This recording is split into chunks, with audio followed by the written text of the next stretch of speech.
Yo, what's up, Moon Gangs? This is Edmond A. Chavez, Edmond Chavez Vlogs.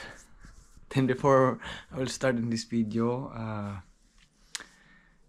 mag-subscribe kayo sa YouTube ko, Edmond Chavez Vlogs, and hit the notification, Moon Gang. Then I have also Facebook page, Edmond Chavez Vlogs, and Edmond Chavez Vlogs 2.0, TikTok, Edmond Chavez Vlogs, Instagram, Edmond Chavez Vlogs. Kompleto tayo, Moon Gang. So, if may social media account kayo, follow nyo ako, Edmond Chavez Vlogs. So, before I will start this video, lagi lang may before.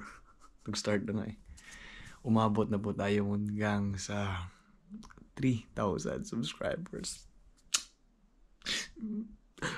Oh my goodness.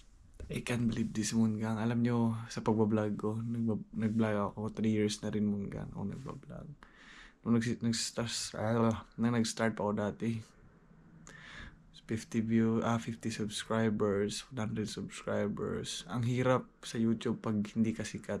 Tapos mag-vlog ka sa YouTube, hindi ka sikat, hindi ka live isusubscribe. Pero ako nagtiyaga lang talaga ako hanggang napunta ako dito sa ibang bansa. Dito ako na-monetize.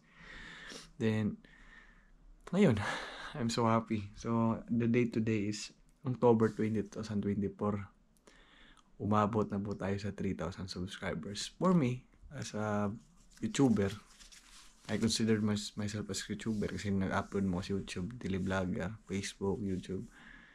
For me naman sa akin,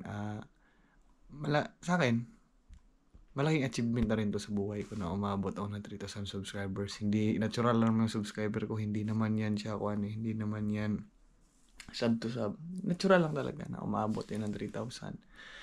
Ngayon, nagpapasalamat ako sa Team Moon Gang na kay Ma'am Gracelyn Ramos, kay Kyle Clarence Martin, Marcelito Virgilio, sino ba yung mga subscriber ko? Kay Ma'am Annie Official Account, kay Boss GV, Cliven Paul Delbo, sino ba? Makalami, Bon Mark de Chavez. Maraming salamat sa inyo, Moon Gang, lalo na sa yung iba na hindi ko na-mention, mag kayo magtampo kasi hindi ko kasi memorize lahat. Maraming salamat sa panonood ng videos ko lagi na nagko-comment kayo. Yun yan, Moon Gang. So, sa akin din, kung gusto niyo mag-vlog, saan kasi, Moon Gang? Gusto ko kasi naka-record yung video ko na hanggang sa mag-asawa ko, magkaroon ako ng sariling pamilya, sisikat ba ako or hindi, if I will get famous or not, it's no problem. All I want is vlogging talaga, Moon Gang. Share yung daily life lang na masishare ko, lalo na dito sa abroad. Then ngayon, umabot tayo ng 3,000, malaking blessing sa akin to. Hindi man kalakihan yung views natin, hindi man tayo nagba-viral ito sa YouTube. Views natin 150 views lang. No problem, Moon Gang. As long as nakatulong tayo, Moon Gang, sa pagbahagi na experience natin dito sa ibang bansa, Moon Gang. So, babasahin ko na itong mga comments, Moon Gang, kasi kayo yung priority ko. So, shout out kay May Inigo, the best tips, interview with action is the best, confident vibes talaga is the key. Feeling ko kuya talaga maalala ko kapag ako na yung interviewin. So yung vlog ko na paano makapasa sa employer's interview. So may vlog ako niyan. So maraming salamat sa pag-appreciate ng video ko na ito. Na siyempre gusto ko, hindi ko rin gusto yung sobrang seryoso na vlog ha, na ito. Dapat pag ini-interview ka, laging nakangiti. Joke lang. Lagi ka nakangiti, Moon Gang. Then kung ano yung tanong sa iyo, yun yung isasagot mo, huwag ka na magdagdag. Straight to the point yung isasagot mo, Moon Gang. Then with a smile talaga. Pinaka-importante talaga, Moon Gang, pag in-interview ka, smile talaga. Ganun. Then, kay John Carlo Buhain, sabi niya, ako, Moon Gang, almost 2 year na nag-apply.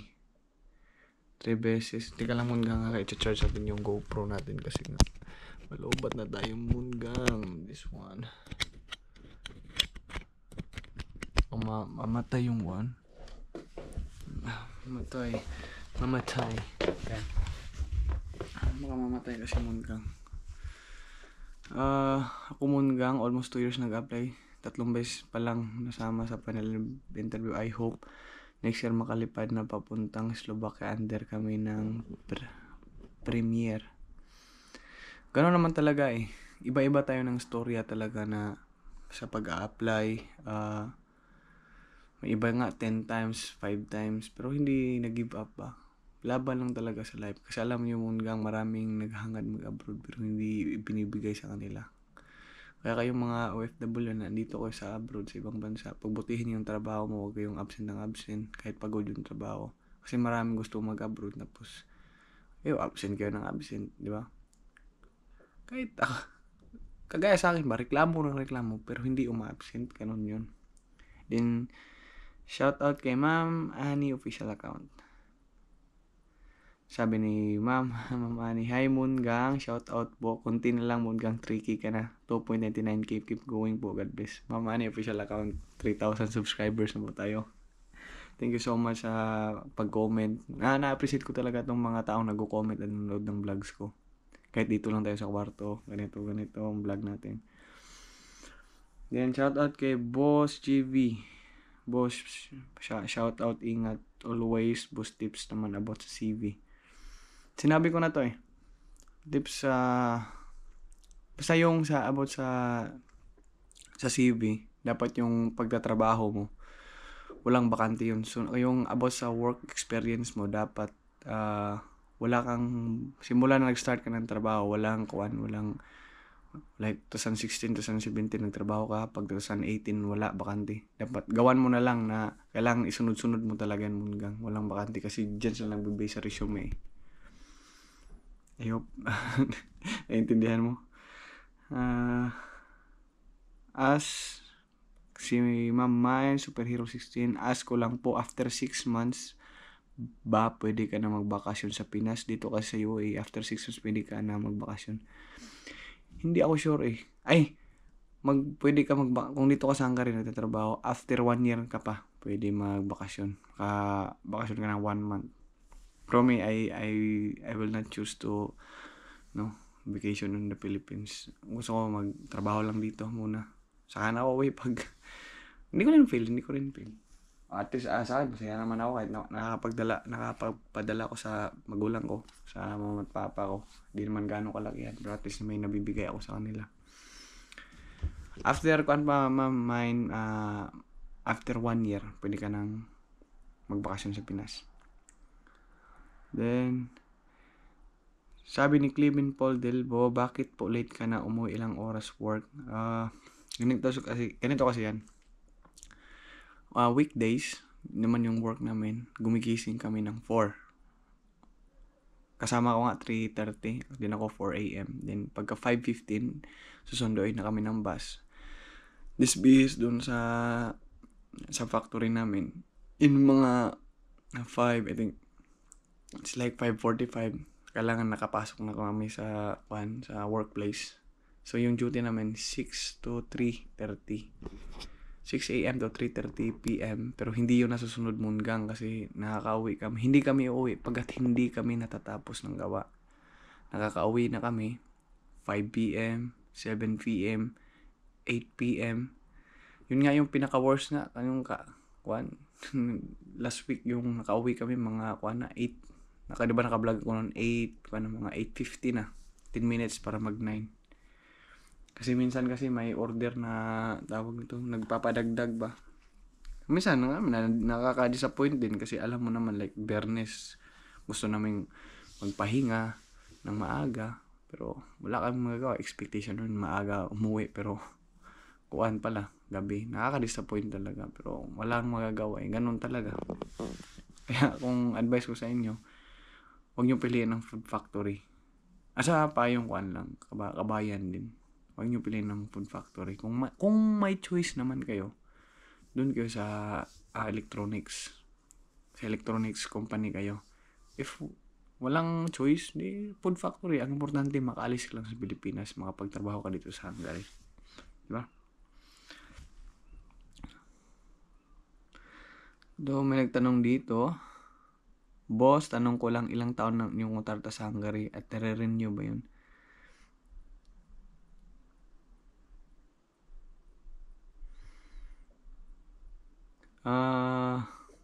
Ilang taon? Yung kontrata namin dito is 2 years, then plus 1 year. Then, whether you like it or not, extend like 3 years ka na. 3 years ng lahat, uwi ka talaga ng Pilipinas. Then, if you go back na sa Europe, di mag-apply ka ulit. Pero dito kasi 3 years na talaga mo hanggang 2 years, then plus 1 year. Depende pa yan pag okay yung performance mo. Then, sino pa ba? So, yun lang naman Mungang. So, I'm so happy today na umabot sa 3,000 kahit man lang papaano. Na alam nyo, nakakatulong ko sa inyo. Kung may mga tanong kayo,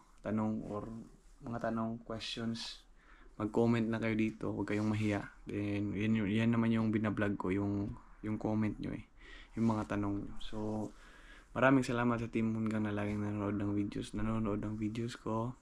Please don't forget to subscribe Edmond Chavez Vlogs and hit the notification bell. Kalimbangin yung bell para every time na mag-upload ako, manonotify kayo. Then also in Facebook, I have Edmond Chavez Vlogs and Edmond Chavez Vlogs 2.0.